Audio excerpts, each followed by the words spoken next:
But I would say today it is incredibly positive, and we are very, very proud of that. Do you still have to battle the image that women don't play the game above the rim, or has that changed? Because, a lot of coaches I talk to that are coaching women's teams say to me they're much more coachable than the men or the boys are. The women are very collaborative. They play one of the purest forms of the game that you could ever envision. You only had to take a look at our final series, the best of 5, between the LA Sparks, the ultimate champion for 2016, and the Minnesota Lynx, who have won 3 out of the last 5 championships, to recognize what talent there is on the floor.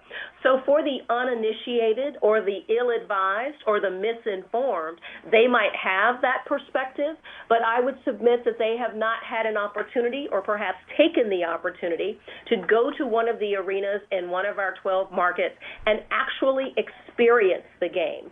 It really is helpful if you want to have an informed perspective to have experienced the game, seen it played, know the players, understand the game before you make a statement like that.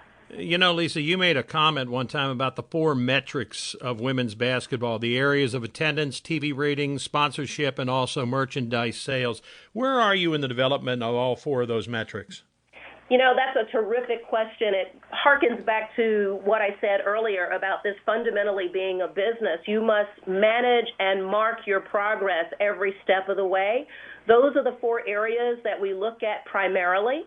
And I am happy to report that after this 20th season, the business is healthier than it's been in a very long time. Every business metric is positive. Attendance is up 4.6%, which is remarkable. Viewership is up 11%. Ask ESPN, they will tell you that is beyond remarkable. Merchandise sales are up 30%. Breanna Stewart, the number 1 draft pick this year, led those numbers along with her team, the Seattle Storm.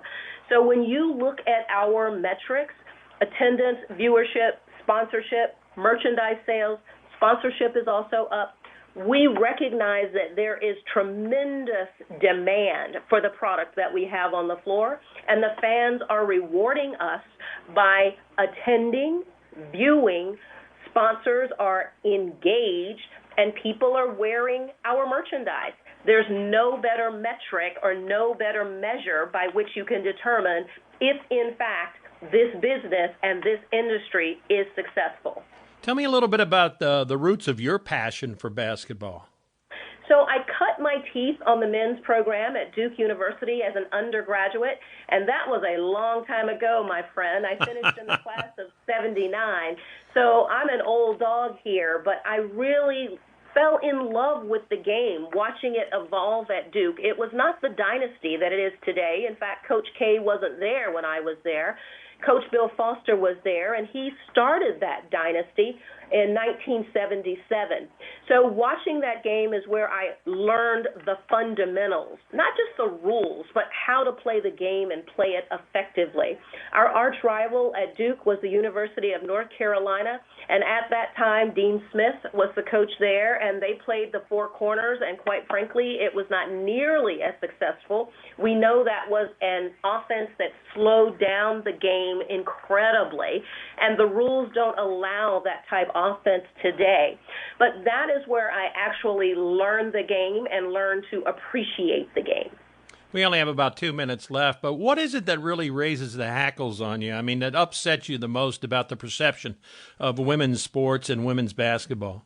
The thing that probably gets me the most annoyed or the most concerned is people making what I would call ignorant statements. And ignorance means you don't have exposure or experience. You're not stupid. Stupid says you don't have the capacity to process information. People are not stupid, but what they often do is make irrational statements about women's basketball, about women doing anything, quite frankly. I think we have some cultural issues that we need to deal with, and basketball falls prey to that just like many other areas. I recently told someone it took 70 years for women to get the right to vote because men thought we were not smart enough to make a decision on our